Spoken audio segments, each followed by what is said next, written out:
নমস্কার, আমি গোপা। আজ আমার লাঞ্চ মেনু একটু বেগুন ভাজা করেছি, দুটো, বেশি না। আর একটা করলা ভাজা, আলু করলা ভাজা, এটা আলু পটলের তরকারি। হ্যাঁ, আর এখানে একটু ঝোল ঝোল করেছি, এটা মাছ, একটু আদা রসুন পেঁয়াজ অল্প অল্প সব, টমেটো কাঁচা লঙ্কা আর একটু ধনে একসাথে বেটে আর কালো জিরে ফোড়ন দিয়ে এই মাছটা করেছি। আর কালকে চাটনি আছে, পুরোটাই আছে, কাল খাওয়াই হয়নি। চাটনি আছে, একটু ডাল আছে, আর এই ভাত হচ্ছে আজকে আমার লাঞ্চ মেনু। হ্যাঁ, লাইক করবে, কমেন্ট করবে, হ্যাঁ, শেয়ার করবে, আর অবশ্যই লাইক আর সাবস্ক্রাইব করবে। হ্যাঁ, যদি আমাকে ভালোবাসো তবেই, আমি জোর করে করতে বলছি না। যদি ভালোবাসো, আমার রান্না যদি পছন্দ হয়, তাহলে অবশ্যই করবে লাইক আর সাবস্ক্রাইব।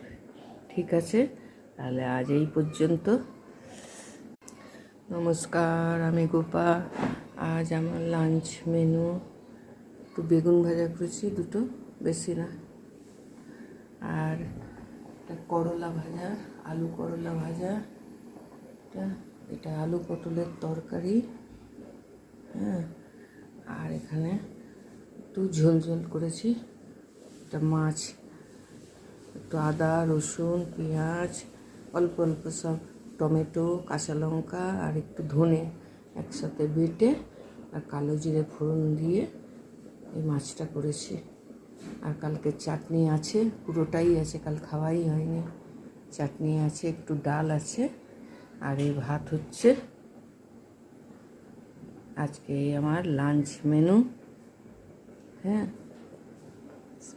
লাইক করবে, কমেন্ট করবে, হ্যাঁ, শেয়ার করবে, আর অবশ্যই লাইক আর সাবস্ক্রাইব করবে। হ্যাঁ, যদি আমাকে ভালোবাসো তবেই, আমি জোর করে করতে বলছি না। যদি ভালোবাসো, আমার রান্না যদি পছন্দ হয়, তাহলে অবশ্যই করবে লাইক আর সাবস্ক্রাইব। ঠিক আছে, তাহলে আজ এই পর্যন্ত।